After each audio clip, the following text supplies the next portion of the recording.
Hey everyone, I'm Rather Incoherent, and I just finished a playthrough of Darrel Simmons and the Dream Eaters all off the channel. I was playing him web side alongside a Min in the Dream side who I'll be reviewing tomorrow. I wanted to see how they compared to each other because I hadn't played Min yet. They obviously have a very similar core package of cards as they're both Seeker Survivor. Darrel is the 5 Survivor 2 Seeker version. He has 5 base book, which is incredible. And Health 6, Sanity 8 seems standard. Willpower 2, Agility 3 seems a little bit below average. Trust me, he's invincible. We're going to get to that in a second.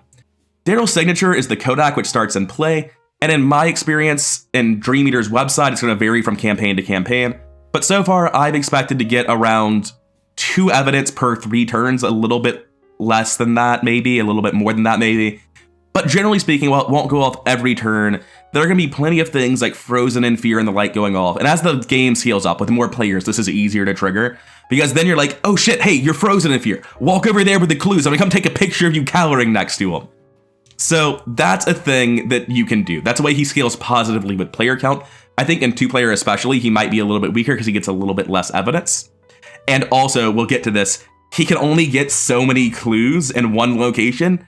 And that's going to be a problem for him specifically more than any other character. But yeah, Darrel is getting passive evidence from this. He's also going to run some cards just to get evidence. He's going to run Hawkeye Folding Camera. He'd like to have it just going between 2 and 3 constantly, but if he has to spend more and lose the book and head bonus, that's fine. You run Empirical Hypothesis. You just hold this as a bank for your ability. You're not going to use the ability on this ever. None of them are better than getting a Gumption. And that is Darrel's ability. Lightning Bolt during a skill test at your location. Spend 1 evidence or an asset you control. Reduce the difficulty of this skill test by 2. Limit once per test. And that is literally just what Gumption is. Except unlike Gumption, it's not Gumption, legally speaking, so you can stack them and put them both on the same test. And that's a really, really big deal. One of the strongest things about Darrel is the number of tests in the game where he can just say, yeah, no, we don't have to do that. There's a huge number of situations in the game where the game's like, hey, do an X4 test or the game's gonna suck. It might be book or head or foot or fist. That's the other stat. Can't believe I blanked on that. But no matter what stat it is, if your party struggles with it, Darrel can just say, no, guys, it's a difficulty 0 test. Just don't draw the autofill. It's fine. It's just something he can negate. If you ever encounter a tough enemy like the Gugs, 5/5/2 enemies, hard to hit, lots of health, easy to trip, but you're not good at actually tripping people. You've got a Guardian Fighter. Darrel Simmons be like, nah, dude, I got evidence that it's easy to break his ankles. I'm gonna reduce that test to 0 for you because his ability works on other people's. And the Gugs don't have hunters, so like, this just negates one of the beefiest enemies in website Dream Eaters. There are a huge number of tests that are like difficulty 2 or difficulty 3 or difficulty 4 that for varying amounts of evidence, Darrel just turns that test off. The amount of team utility and just extra power Darrel gets out of this is insane. But the most common high utility function of his ability was something that was not immediately obvious to me at all. Let's say as Darrel, you got nuked at the start of the scenario. First turn before you got any evidence, you drew Ruined Film and took 4 horror. That's the nightmare. If you get slowed down as Darrel, that doesn't matter at all. If you lose 4 evidence, congratulations. You are a 5-book seeker basically, and you just have a weakness that did nothing. Sure, your synergy cards don't work, go play the game normally, it'll be fine.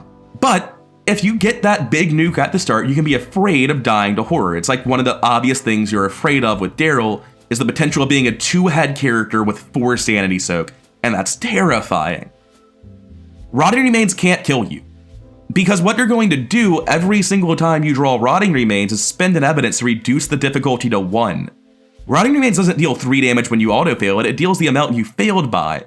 So Rotting Remains and Grasping Hand go down to max 1 damage. Is your Leo getting killed by repeated foot test? Lower the difficulty, he fails by less, he'll be okay. You got a rogue that's gonna die to Rotting Remains?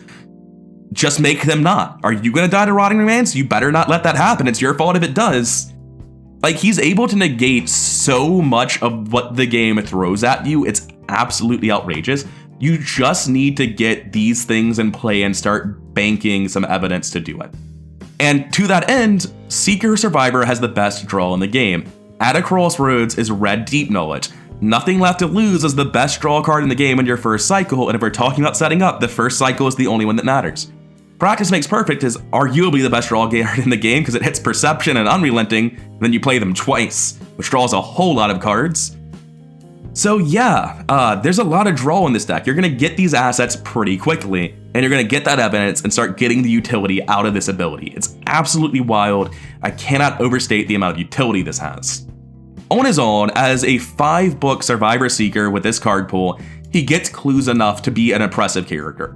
On his ability zone, he negates enough of the game to be an impressively strong character. And then, in addition to that, we just printed an archetype for him too. We have difficulty 0 now as well. If you reduce a test value to 0 with the new old key rings, which have 1 more use and you only lose keys on a success, now what happens is you get an additional clue. So on a 2-shroud location, old key ring is just deduction every time, don't autofill by the way. On a 3 or 4 shroud location, you can just go ahead and make that 0 yourself. Same deal now. What's that, it's 5 or 6 shrouds supposed to like really slow you down and be a challenge? You can just burn a gumption to make it 0 in addition to your ability in the key ring. And there might be more than 2 clues on the location, so probably play Shadow Light then as well. Then you won't have to risk the autofill because you don't even reveal a token, and also you get 2 extra clues. And if there's only 1 more clue here, that's fine, you can get the last one from anywhere on the map. So yeah, all of that's really incredibly strong in Darrel, but we're not quite done talking about the broken shit Darrel gets because there's one more thing that's a lot less intentional than the rest. It's the True Survivor semi-infinite thing that Darrel can do. Shadow Light doesn't reveal tokens, you just auto-succeed. So when you're doing this old keyring test and playing Shadow Light, you're going to pass by 5 to 0, getting an evidence on your empirical hypothesis. But also any skills you committed just succeed, they do their thing. Perception draws 2 cards, Seduction gets 2 clues. In particular, Resourceful brings back 2 cards. For instance, True Survivor and the second Shadow Light. So then on the next location, you just play True Survivor to get back both copies of Resourceful and a Gumption. And then you just do the Shadow Light again with both Resourcefuls and the Gumption to get back the other Shadow Light and the True Survivor. And Milan's giving you 1 money every turn, so every 3 turns you get to do this twice. And like if the old keyring runs out, you can scavenging it back, it's not a problem. There's just nothing this character doesn't get to do, except die. If you die on Darrel, something went comically wrong, because I don't know how to die on him. I guess you could get slapped by Azathoth, he doesn't really do anything to negate straight unmitigatable damage. So that is like a weakness of this, but if that is actually a thing in your campaign, he's a character that can run Scavenging and Protective Gear to recur a 3/3 soak item. So he's actually better at living through that than anyone else too, like aside from Yorick, I guess. Darrel's just insane. There is nothing about this character that is weak. His clue finding game is absolutely at the top tier. He's up there with Rex and Amanda for just obliterating the clue game. His team utility is some of the highest in the game, especially his ability to make other people feel safe, or to make teams with a low stat where a certain type of test is a problem just not have that weakness anymore. He has a semi-infinite combo. It's a 2-action loop that just gets 4 clues at the cost of 3 resources. 5 resources, so it takes a bit longer than I was saying, but still, you don't need to do it that many times to win a game. Milan's getting you there. Every 5 turns, you get to do it twice, basically, because Milan will be getting you a money each turn.